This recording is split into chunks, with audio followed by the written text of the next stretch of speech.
وش رأيكم بسلطان؟ سلطان ذا عسل، دم خفيف وقلبه طيب ورجال، إياكم تزعلونه، ما يستاهل الزعل. لماذا جعل الله بعض الصلوات سرية وبعضها جهرية؟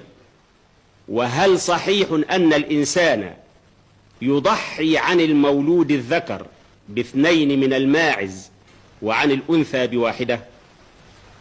أما السؤال الأول، الصلاة فرضت بمكة، والمشركون كانوا يؤذون المسلمين عندما يرونهم يصلون ويجهرون بقراءة القرآن في الصلاة، فكانوا يستطيلون على المسلمين وكانوا يؤذونهم. ولهذا أرشد الله سبحانه وتعالى نبيه صلى الله عليه وسلم إلى أن تكون الصلاة في النهار سرية حتى لا يسمعها الكفار وحتى لا يؤذوهم.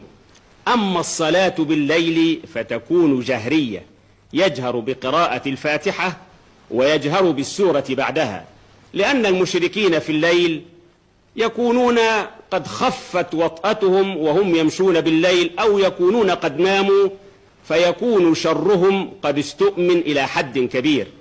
ثم بعد ذلك هاجر النبي صلى الله عليه وسلم إلى المدينة وأمن من المشركين، فبقيت الصلاة السرية والجهرية على ما هي عليه تذكيرا بالعهد الأول أيام أن فرضت بمكة. مثل ذلك تماما مثل الرمل في الطواف، وهو الإسراع في بعض الأشواط في الصلاة. أساسه أن النبي صلى الله عليه وسلم بعد أن غاب عن مكة مدة طويلة وجاء مع المسلمين ليؤدي عمرة القضية أو عمرة القضاء، الكفار كانوا يتفرجون على المسلمين وهم يطوفون حول البيت ويشمتون فيهم ويقولون قد أضعفتهم حمى المدينة.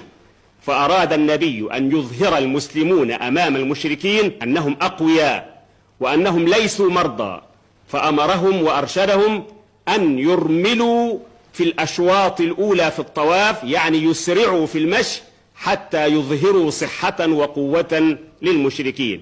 وبقي هذا التشريع بعد أن انتشر الإسلام في مكة وفي غير مكة تذكيرا بهذا العهد الأول حتى لا ينسى، وفي ذلك شكر لنعمة الله على انتشار الإسلام. اللهم ارزق أبي وأمي الجنة وباعد بينهما وبين النار. اللهم شفع فيهما نبينا ومصطفاك، واحشرهما تحت لوائه واسقهما من يده الشريفة شربة هنيئة لا يظمأ بعدها أبدا. اللهم مد لهما في قبرهما مد بصرهما.